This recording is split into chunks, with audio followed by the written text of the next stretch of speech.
তোমার ব্যাপারে কটা রুমার শোনা গেছে, ঠিক আছে? অরণ্যের প্রাচীন প্রবাদ। তুমি নাকি টিকটিকি খেয়েছো, সাপ ব্যাং খেয়েছো, এরকম কোনো ব্যাপার আছে? মানে লোকের মুখে এগুলো শোনা না, গেছে। রিউমার কেন? এগুলো তো আমি টেলিভিশন শোতে আমি এসে বলেছিলাম যে আমি কি কি খেয়েছি। এটা রিউমার নয়। হ্যাঁ, কি কি খেয়েছো? আমি লিজার্ড খেয়েছি। লিজার্ড মানে এরকম বাড়ির টিকটিকি নয়, ওগুলো আমি হংকংয়ে খেয়েছিলাম, এগুলো অন্য কোনো ইয়ে হবে। লিজার্ড খেয়েছি, স্নেকস খেয়েছি।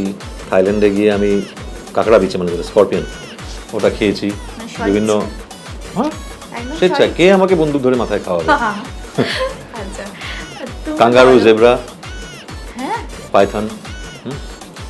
আচ্ছা, আমি শুনেছি যে তোমার নাকি এরকম পাইথন পোষার মানে বাই হ্যাঁ মানে বাই মানে কি আমার খুব ভালো লাগে, কিন্তু পুষতে গেলে পাইথন মানে কি একটা ব্রিড হয় আফ্রিকান বল পাইথন, যেটা মানে এতটা মতো হয়, বড় বেশি হয় না, ছোট আর খুব শান্ত সাপ।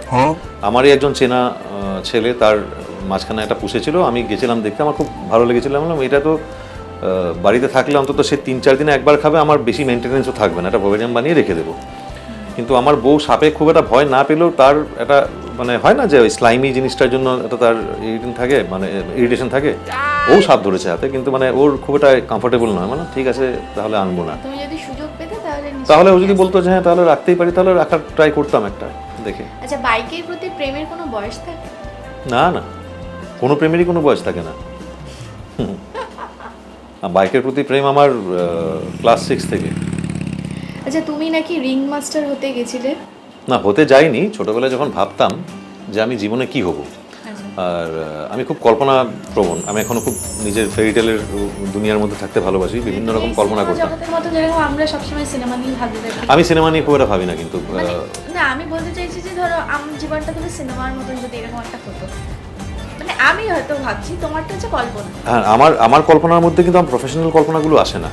হ্যাঁ, সবাই বড়লোক হতে চায়, কারণ বড়লোকটা এই জন্য হতে চায় যাতে সে তার ইচ্ছাগুলো, স্বপ্নগুলো পূরণ করতে পারে। কারণ সব স্বপ্ন পূরণ করার পিছনে একটাই জিনিস থাকে, ওটা হলো MONEY, মানি, প্রফেশন দেয়। তার বাদে কিন্তু আমার ওই লাইফটা কিন্তু আমার টোটালি সিনেমার জগতের বাইরে। আমি কল্পনা করতাম যে আমি এমন একটা জায়গায় থাকবো, ফার্ম হাউস থাকবে, ঘোড়া থাকবে, নিজের শুটিং ইয়ার্ড থাকবে, ওখানে বন্দুকের কালেকশন থাকবে, ঘোড়া পুষবো, কুকুর পুষবো, এরকম ধরনের।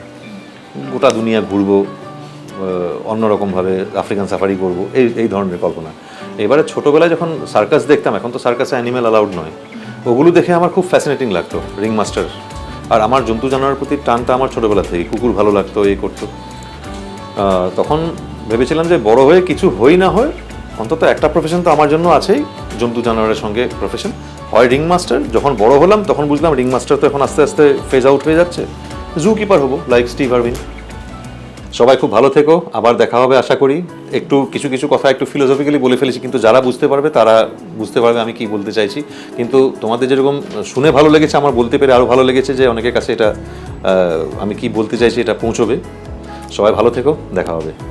তো আজকে কিন্তু অনেক আড্ডা দিলাম, আর আমার আড্ডা দিয়ে ভীষণ ভালো লেগেছে। তোমার কেমন লেগেছে? খুব ভালো লেগেছে, অনেক কথা বলতে পেরেছি।